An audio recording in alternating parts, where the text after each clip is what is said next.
Aloha, galera! Salve, salve! Grande abraço a todos vocês. Mais uma vez passando por aqui, vídeo novo no canal do Surf 360. Hoje analisando tudo que rolou nessa etapa já encerrada. A segunda do calendário do Challenger Series. Mais uma vez com o Brasil no pódio. Mais um vice-campeonato. Mas tá bom, a gente vai falar um pouquinho sobre isso, porque é mais importante do que um título agora no início das etapas é lá no final estar entre os 10 melhores colocados no masculino, estar entre as 5 melhores no feminino. A gente vai detalhar tudo isso e o vice-campeonato do Alejo Muniz nessa etapa de Sydney do Challenger Series. Já peço que você se inscreva aqui no nosso canal, ative as notificações para não perder absolutamente nada. Pode espalhar nosso conteúdo também para toda a galera, sempre nos seguindo também no @surf360 lá no Instagram. Eu, Maurício Ferreira, estou por aqui mais uma vez ao lado do Thiago Blum, que é quem vai detalhar tudo a partir de agora, desse dia decisivo. Respiramos um pouco mais aliviados e tranquilos, né, Blum? Quando chegamos ali às quartas de final e já sabíamos que, pelo desenho do chaveamento, teríamos um brasileiro na final. Infelizmente, caíram todos do mesmo lado da chave, né? Isso impossibilitou uma possibilidade, né, de final brasileira lá em Sydney, mas o Alejo passou pelos irmãos Pulpo, chegou a essa final em Sydney e colocou o Brasil ali no pódio, mesmo que com o vice-campeonato. Tudo bem, Blum? Um grande abraço. Fala, Mal, pessoal ligado aqui no canal. Antes de tudo, Mal, eu queria dizer que eu tô aliviado que acabou a perna australiana, cara, porque não é fácil acompanhar o circuito mundial. Vamos colocar um som em dia agora, hein? Quando se trata de Austrália, foram 2 etapas da Elite, mas essas 2 do Challenger. Agora acho que dá para a gente assistir com mais calma em horários mais dignos. Mas foi muito prazeroso acompanhar essas 2 etapas do circuito do Challenger Series na Austrália, a primeira na Gold Coast e agora em North Narrabeen, na região de Sydney. Porque o Brasil, como você disse, mostrou e tem mostrado, a galera tem mostrado que vai brigar e vai brigar bastante, com muitas chances de voltar ao CT e com vários nomes, né? A gente teve na Gold Coast 4 atletas nas quartas de final, entre eles o João Chumbinho, que não disputa vagas para o CT do ano que vem. Se repetiu esse cenário agora em Sydney, com 4 atletas de novo, como você falou, todos do mesmo lado da chave. E foram bons resultados, né? Foi legal porque o Alejo, que tinha sido o 9º colocado na Gold Coast, chegou até a final, e fazer final é muito importante para quem quer ficar entre os 10 melhores. Surfou demais o Alejo, cara. Uma onda praticamente o campeonato todo para esquerda, né? Esquerdas, e o Alejo foi o melhor surfista de backside, o melhor regular no desempenho durante todo o campeonato, foi derrubando 1 a 1. No Finals Day, tirou primeiro o Samuel, depois o Miguel. Acho que a Giane e o Wagner devem estar meio pistola com o Alejo, mas brincando, claro. E na final ele perdeu para o Jordan Lawler, que era um goofy, com uma abordagem diferente, mas também com notas sempre altas, somatórios altos. O Alejo realmente mostrando aquilo que ele falou para a gente, né, Mal? Num podcast que a gente gravou com ele, antes desse circuito do Challenger começar, dizendo que o sonho que ele tem é poder encerrar a carreira dele como profissional, voltando para a Elite, né? Então, com o 9º e agora o 2º, o Alejo agora, a gente já foi falar do ranking também, mas está em 2º do ranking depois de 2 etapas. Miguel ficou em 3º, o primeiro resultado para ele, já que não tinha ido bem na Gold Coast. Ian Gouveia, 5º colocado, de novo, pela 2ª vez, 2 quintos, está em 5º no geral. O Samuel liderando o circuito depois do vice lá na Gold Coast, e agora um 5º em Sydney. Como eu disse no vídeo que a gente fez depois da etapa da Gold Coast, a gente sabia que o Samuel ia encarar de uma forma ainda mais focada, ainda mais forte do que foi no ano passado, quando ele ganhou na Gold Coast e depois precisou ralar muito e foi conseguir a classificação só na última etapa. Ele não vai deixar escapar essa chance e já tem mostrado isso. As etapas do Challenger Series são 6 etapas do circuito, 4 resultados válidos, 2 descartes. Eu coloco resultados válidos que vão ser somados dentro da contagem oficial dos pontos de cada atleta, quando os atletas chegam pelo menos nas oitavas de final, passam as baterias de 4 atletas, que tem os rounds, né? O round de 80 para os menos ranqueados, e depois 64 e 32 para os melhores ranqueados. a partir do nono, né, a partir das oitavas de final, que eu acho que passa a contar. Isso que tem mostrado a história desses circuitos do Challenger nos últimos anos, que nono, quinto, e principalmente quem consegue chegar em semifinal e final, que faz toda a diferença, né? Então, esses caras estão realmente muito bem. O Brasil fecha essa perna australiana com 5 atletas entre os 10 dessa bolha, né? Além do Samuel, do Alejo e do Ian, também o Miguel e o Michael Rodrigues. O Michael não foi tão bem em Sydney, mas tinha ido bem lá na Gold Coast. Então, o Brasil povoando bem essa primeira bolha. Alguns caras que estão aí, eu acho que pode ser que não se mantenham aí, dizendo dos australianos, né, dos estrangeiros. O Mike McDonald, que eu falei, né? Esse cara está na liderança virtual, é um cara que está aparecendo, se deu bem lá na Gold Coast porque se foi em casa, aproveitou todo o cenário e tudo mais. Ele já foi mal nessa etapa, caiu, está ali entre os primeiros, mas por conta da vitória, que é muito importante. O Jordan Lawler, que disputou essa etapa como convidado, como wildcard, ele não tinha disputado a etapa da Gold Coast, ele não está classificado para o circuito completo. Resta saber se agora, com esse resultado, ele vai ter condição de disputar as outras etapas e conseguir algum outro resultado, pelo menos, para colocar no somatório para tentar uma vaga. Mas é um cara que está entre os 10 também, até entre os 5 agora, mas não tem vaga para o Challenge. Então foi um convite, ele aproveitou também o fato de surfar em casa, surfou muito bem. Uma pequena polêmicazinha, que a gente pode até falar daqui a pouco, eu coloquei no nosso Instagram também uma manobra que ele fez que gerou uma certa polêmica, principalmente para a torcida brasileira. Mas surfou muito bem, mereceu a vitória, principalmente na final. Na final ele acelerou muito contra o Alejo. Então o ranking começa já a tomar uma cara, ter uma cara, e uma cara, felizmente para nós, bem verde e amarela. Exatamente, Blum. Você passava até os 10 primeiros colocados, né? Que nesse momento nós temos 5 brasileiros que entrariam nessa zona de acesso mais uma vez ao CT.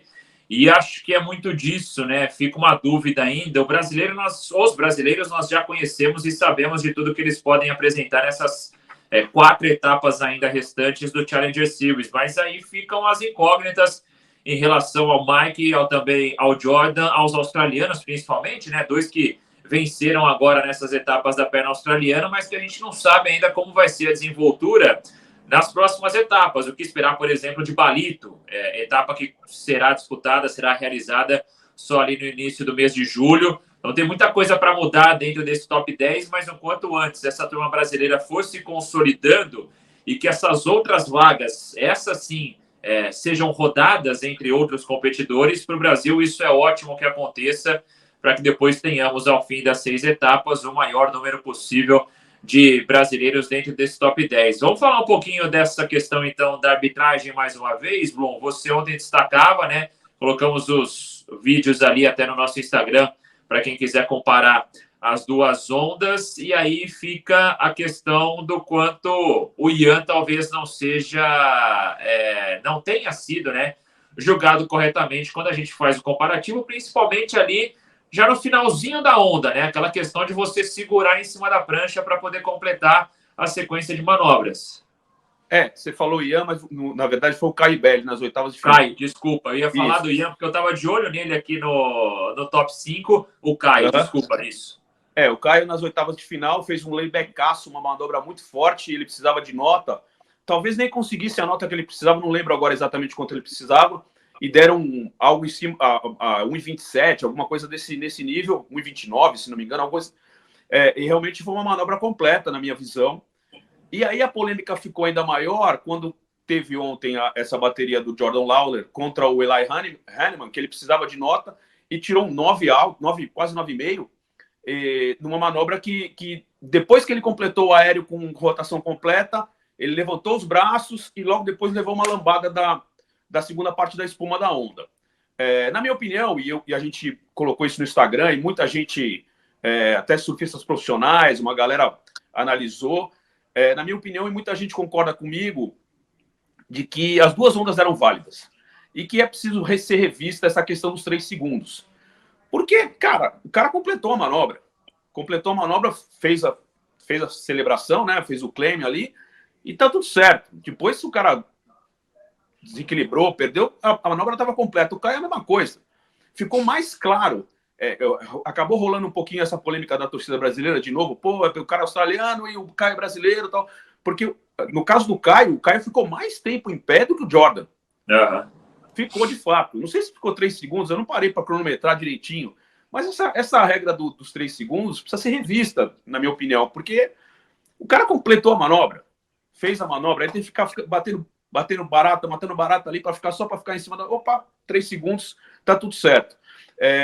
Uma outra onda foi comparada também, muita gente falou, do Ítalo Ferreira em 2021, também na etapa de Narrabeen, quando foi aquele circuito que teve um circuito diferente, teve a etapa de Narrabeen, que ele perdeu uma bateria contra o Conor Coffin, eu acho que era oitavas de final também, e também foi um aéreo absurdo que ele fez o pouso, e depois do pouso, logo depois a onda veio e levou ele e tal. Também era uma onda que foi muito polêmica na época, o Ítalo ficou muito puto por ter perdido aquela bateria, e também era uma manobra que poderia ser válida, que ele já havia completado a manobra. Então fica essa questão, toda hora a gente tem que ficar esperando para, opa, passou, beleza, completou, né? Eu não sei se o Caio ia vencer a bateria, talvez vencesse. O Jordan, com certeza, com a onda que ele fez, que foi válida, dando como completo, valeu a virada para ele, valeu a vitória. E aí, são coisas que a gente está com um olho muito grande, todo mundo com um olho muito atento nesse tipo de julgamento, e todo tipo de julgamento tem dado um pouquinho de polêmica. Mais uma vez, lá na Gold Coast teve a história com o Net Young, né, um americano, também de uma onda perdida, que não viram e tal, não julgaram, e acabaram dando um 4 para ele, era uma onda muito mais valiosa. A questão, né, essa questão do julgamento dos juízes vai se repetindo. Vamos passar a chave feminina então, Thiago Blum, porque tivemos... Vamos pro ranking primeiro, do masculino? Pode ser, quer passar o top 5? Vamos lá, então. Até falei do Ian aqui, porque eu tava... O top 10, né? Eu até falei do Ian aqui, porque eu tava de olho nele na 5ª colocação. Então, a gente tem no masculino, nesse momento, a liderança do Samuca. Samuel Pupo é o primeiro colocado, com Alejo Muniz na sequência. São os 2 primeiros. E aí vem os 2 australianos que venceram justamente essas 2 primeiras etapas. O Mike McDonald e também o Jordan Lawler. São os 2 que vêm na sequência. O Ian Gouveia, citado aqui por mim, com 2 resultados idênticos, vem na 5ª colocação. Blum. Aí eu fiz uma análise em cima do que houve no ranking do ano passado, no ranking completo, porque o circuito é exatamente o mesmo, mesmo número de eventos, os eventos no mesmo lugar. E para a gente ter uma ideia, uma comparação, é só uma análise por cima mesmo, para a gente tentar projetar alguma coisa. No ano passado, o último cara que se classificou, o 10º colocado, foi o David Silva, com 17.120 pontos. O Alejo e o Samuel já passaram dos 11 mil. O Alejo passou dos 12 mil pontos, né? Uhum. Então já se aproximou bastante. Com a pontuação que o Alejo e o Samuel têm... Samuca passou dos 12 mil e o Alejo já passou dos 11. Dos 11, exato. Com a pontuação que eles já somaram nessas 2 etapas, no ano passado, eles teriam ficado estariam entre 18 e 19 no ranking final. Então, já colocado entre os 20 melhores. Ou seja, se eles tiverem... Claro, se tiverem mais 2 resultados bons ali, vão confirmar. A chance é muito grande de confirmar a vaga, mas é cedo, como eu disse. Outras questões. O Michael Rodrigues foi o 11º colocado, o primeiro fora da zona de corte. Ele ficou fora no ano passado com 2 quintos e 2 nonos. Ou seja, foram 4 resultados daquela barreira que eu falei, de pelo menos oitavas de final, e ele ficou fora. O Samuel Pupo foi campeão com 2 vitórias, mas as outras 4 etapas, ele não chegou sequer nas oitavas de final. O melhor resultado dele foi o 25º, parando nas baterias de 4 atletas. Mas foram 2 vitórias que fazem muita diferença, fizeram muita diferença para ele chegar, e foi vice-campeão do ano passado. O Cole Rauschman foi campeão disparado com 2 vitórias, e aí sim, um 5º e um 9º. Além das 2 vitórias, 2 bons resultados. O Jacob Wilcox, que foi o 3º colocado, foi o cara que ele não venceu uma etapa, mas ele foi vice e 3 quintos. Foi bem regular. Aí uma curiosidade, dos 10 primeiros do ano passado, entre o Cole Rauschman campeão e o DVD o 10º, todos, com exceção do Cade Madison, todos fizeram pelo menos um 2º lugar. Todos foram a uma final pelo menos. Você vê como faz uma diferença gigantesca chegar na decisão. De passar das quartas de final, que é um bom resultado, para chegar numa decisão, né? O Cade Madison, ele não chegou a decisão, mas ele fez um terceiro, um quinto e 2 nonos. Foi bem irregular também, mas não fez decisão. E vários dos caras que ficaram fora da bolha conseguiram pelo menos um terceiro lugar. Mesmo com uma semifinal, e aí a gente usa já o Samuel, que já tem uma semifinal, não basta chegar numa semifinal, quer dizer, você tem que colecionar resultados, porque o equilíbrio é muito grande, um vai empurrando o outro, o nível técnico é muito parecido, então um vacilo é primordial, ele pode acabar atrapalhando realmente uma campanha, mesmo você tendo um resultado de começo muito legal. Como você falou no começo desse vídeo, né, Mal? O que importa é lá no fim. Claro, a largada é importante, dá uma moral, né, a autoestima fica legal, confiança, isso também pesa, a cabeça funciona melhor. Então, tudo isso faz parte da campanha que vai levar os caras para o CT no ano que vem. Só para a gente fechar aqui o top 10, então, eu parei no top 5. Na sexta colocação vem o Jorge Peter da Austrália, o Gatini de la Haye vem na sétima colocação, o francês, Josh Burke de Barbados na sétima posição, e aí mais 2 brasileiros, né? A gente tem Miguel Pupa, eu falo aqui sétima posição porque ficam empatados, né, ali no número de pontos, mas tem também o Miguel, que ocupa esse sétimo lugar, dividido com os 2 surfistas acima, e também o Michael Rodrigues, então, fechando esse top 10, seriam hoje todos os classificados, Blum. E só para fechar sobre o Samuel, que hoje é o líder do ranking, um dos nossos seguidores no Instagram escreveu ali num comentário falando assim: eu queria entender por que o Samuel não desempenha esse surf, o mesmo surf que ele tem desempenhado no Challenger Series, no CT. Cara, ele tem desempenhado sim. A gente tem que lembrar que o Samuel ainda está no início de carreira entre os melhores do mundo na elite. Ele está apenas foram 3 temporadas só. Em 2022 ele foi estreante do ano, chegando em final, né, na Saquarema. Aí o ano passado variou um pouquinho, foi para o Challenge, disputou meio ano e agora meio ano de novo. Leva um tempo para esses caras entenderem tudo que funciona. Não é só entrar na água e pegar as ondas e disputar. Tem uma série de coisas que fazem parte do jogo, né, do circuito mundial. E o Samuel é muito novo, né? Muito novo e com uma experiência ainda de início. Claro, tem uma experiência gigantesca de competições internacionais já há vários anos no circuito, mas disputar o CT e entender muito bem, pensar muito bem tudo que tem que ser feito, acho que a gente vai com certeza ter muita coisa legal do Samuel na carreira dele ainda no CT. Eu acredito que ele vai voltar, como eu disse agora há pouco, ele já colocou uma vantagem interessante e a gente não garante, por exemplo, o Chumbinho, né, que ficou fora dessa temporada, foi 4º do mundo no ano passado. Não dá para garantir que o cara vai conseguir fazer uma performance de excelência para se manter. É uma coisa que tem altos e baixos, mesmo é natural dos atletas e de competições de alta performance. Então, eu acho que o Samuel é um dos caras que a gente vai ver por vários anos ainda disputando grandes baterias e grandes campeonatos no CT. E, Blum, você falava até na sua análise anterior sobre não vacilar nesse momento, né? Pontuar o máximo possível para chegar depois lá no final naquela zona de classificação.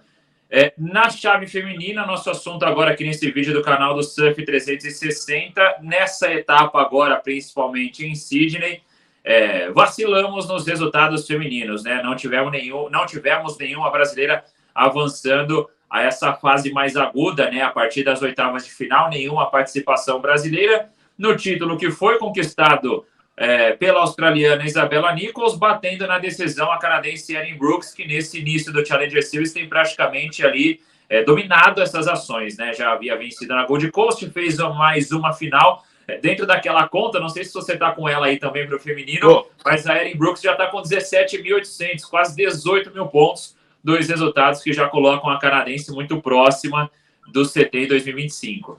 Detalhe, Mal, ela, nas últimas 3 etapas do Challenger Series, ela venceu 2, porque ela tinha vencido Saquarema no ano passado. Fechou a temporada com título em Saquarema, venceu na Gold Coast fazendo um tubo gigantesco, numa nota 10 perfeita. E nessa etapa também na Rabin, fez um aéreo rodando, que as meninas normalmente não mostram nas competições. Essa menina é bizarra, ela é fenômeno, vai se colocar ali no mesmo nível rapidamente da Kathleen Simmers, da Molly Picklum. a gente tem que ver como é que vai se comportar a Erin, que eu já estou colocando ela no ano que vem entre as classificadas, a não ser que aconteça alguma coisa muito esquisita, muito fora do normal.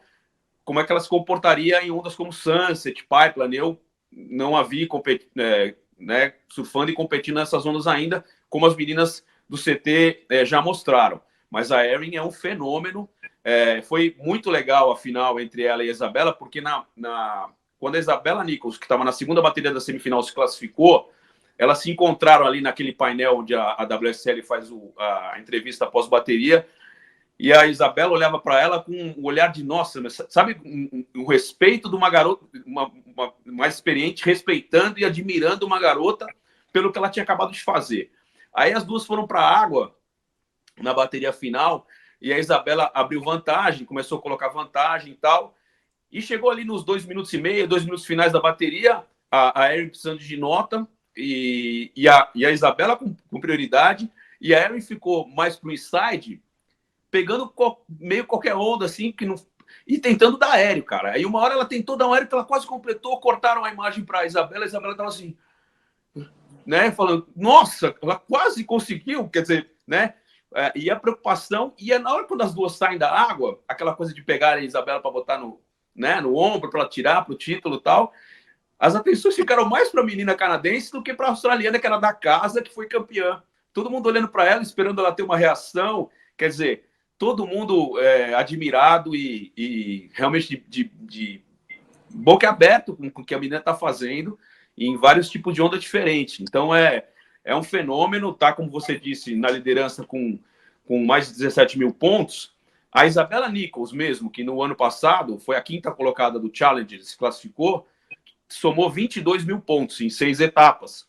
A Erin já tem 17 mil, quer dizer, dificilmente ela não vai alcançar essa pontuação, que é como a gente disse também no masculino, é só uma prévia de um corte ali. A Luana Silva, que foi 6ª colocada no passado, fez 20.610 pontos e não entrou entre as 5. Então precisa somar ponto. Curiosidade, eu falei do masculino que todo mundo 9 dos 10 tinham ficado pelo menos numa final. No feminino, que são 5 vagas só, é bem mais apertado. O ano passado, a própria Erin Brooks, como eu falei, ganhou o Saquarema, e a Bronte Macaulay também teve um título, e as duas não entraram, né? A Luana também teve um vice ano passado, e não entrou, né? Terminou em 6º com um vice, 2 quintos e um nono. Você vê que o masculino tem uma brecha maior, no feminino é muito apertado, muito pegado. E das 5 melhores do ano passado, só a Sally Fitzgibbons, que terminou em 3º lugar, que não foi campeã de nenhuma etapa. Mas terminou... ela foi 2ª no geral, ela fez 2 finais. Foram 2 vices, ela nunca teve título. E além dos 2 vices, um 3º e um 5º. A Sally que está de novo entre as 5 melhores aí, né, Mal? Exatamente, Blum, para a gente passar aqui essa lista das 5 melhores nessa chave feminina do Challenger Series. Então, com a Erin Brooks na liderança, e aí disparada já com os 2 bons resultados, a Isabela Nichols também larga bem, né? Porque fez semifinal na Gold Coast e agora sendo campeã, então já acumulando esses bons resultados. A Sally Fitzgibbons com 2 semifinais na 3ª posição. Aí a gente tem a Nadia Aerostarbe, né? Acompanhamos bastante dela no ISA Games desse ano. E a Luana Silva, brasileira, então, fechando a 5ª colocação, né? Em relação aos resultados das brasileiras, agora nessa etapa em Sydney, tivemos a Sofia Medina e a Tainá Inkel caindo já no round de abertura, e depois no round 32, ali antes do início das oitavas de final, tivemos as eliminações da Luana Silva, da Anne dos Santos e também da Laura Halp. Então, todas as brasileiras pararam precocemente agora nessa etapa em Sydney. Foco agora voltado, né, obviamente, à etapa de Balito, na África do Sul, ali no início do mês de julho, a 3ª parada desse calendário do CT. Até lá, teremos mais 3 etapas, eu falei do CT, né, a próxima parada do Challenger Series, mas até lá teremos mais 3 etapas do CT, né? Então vem aí agora até a Rupo, depois temos El Salvador e ainda Rio de Janeiro, ali no finalzinho do mês de junho. Então tem um descanso também para a galera agora do Challenger, né, para focar nos treinamentos, uma viagem até mais cedo a Balito como treinamento. A gente tem o caso, por exemplo, da Tainá Inkel, que vai para Teahupo, né, para poder treinar com a seleção brasileira já nesse período da etapa do CT, também já projetando os Jogos Olímpicos. Então tem um bom tempo aí agora até a próxima etapa do Challenger, Blum. E dentro desse gap que você falou, vão ter etapas também. Vai ter um QS em Alagoas, 3.000, que alguns atletas já me disseram que vão para lá. O Cauã Costa é um deles. A própria Laura Halp vai também disputar. E tem uma etapa do Dream Tour também, que vai começar, né, o circuito brasileiro. Então, além de ter uma tranquilidade, eles vão poder ficar pelo Brasil e competir por aqui, manter o ritmo, né, o ritmo de competição, para voltar. Como você disse, falei com o pai do Cauã Costa hoje, mais cedo, e o pai do Cauã falou assim, eu mandei a mensagem, falei assim, ó, isso aí esquecemos, né, a perna australiana já era, porque ele realmente foi muito mal, e aí uma confissão que ele me fez, assim, ó, esse não é o surf do Cauã, ele tem que acordar, na hora que ele acordar, perceber que ele não está vivendo um sonho, que ele está competindo para chegar no sonho dele, eu tenho medo do que os gringos vão ver, né, do que eles vão sentir. Então, mesmo não indo bem, o Cauã está com a cabeça boa e os outros brasileiros também têm muito chão pela frente. São etapas que os brasileiros podem ir muito bem. Balito, por exemplo, o Alejo é um cara que sempre vai bem em Balito. Ericeira, DVD ganhou no passado. US Open, né, em Huntington Beach, é uma onda que os brasileiros vão sempre muito bem. E Saquarema é aquele, Deus nos acuda, aquela loucura do corte, né, do resultado final. Mas mesmo quem não está ali, quem não aparece depois dessa perna europeia, perna australiana, desculpa, bem, tem muito chão e tem muita chance de chegar nas primeiras colocações. É para isso que a gente torce, né, irmão? Exatamente, essa é a nossa torcida. E claro que aqui no YouTube do Surf 360, sempre ligados, você que já é inscrito aqui no canal, pode ativar as notificações por ali também, espalhe o canal para a galera, porque aqui são todos os vídeos pós-etapa, analisando tudo, classificação, desempenho dos atletas, e a gente vai detalhando, então, toda essa luta dos brasileiros, né? Agora, no CT, entre Gabriel, Ítalo, Iago, Itati, para quem sabe, chegar ao WSL Finals, e toda a galera agora do Challenger também, visando esse retorno ao CT na temporada de 2025, claro, com atenções voltadas neste ano, principalmente ali nos meses de julho e agosto, a competição olímpica também em Teahupo, no Tahiti. Fiquem ligados, em breve novidades aqui no canal do Surf 360 e também lá no nosso Instagram, @surf360_. Na sexta-feira, eu, Maurício Ferreira e Thiago Blum estaremos por aqui, mas em mais um episódio do podcast Surf 360 com uma convidada especial nessa semana. Beleza, Blum? Beleza, ótimo, tamo junto. Valeu, galera. Alô, até a próxima.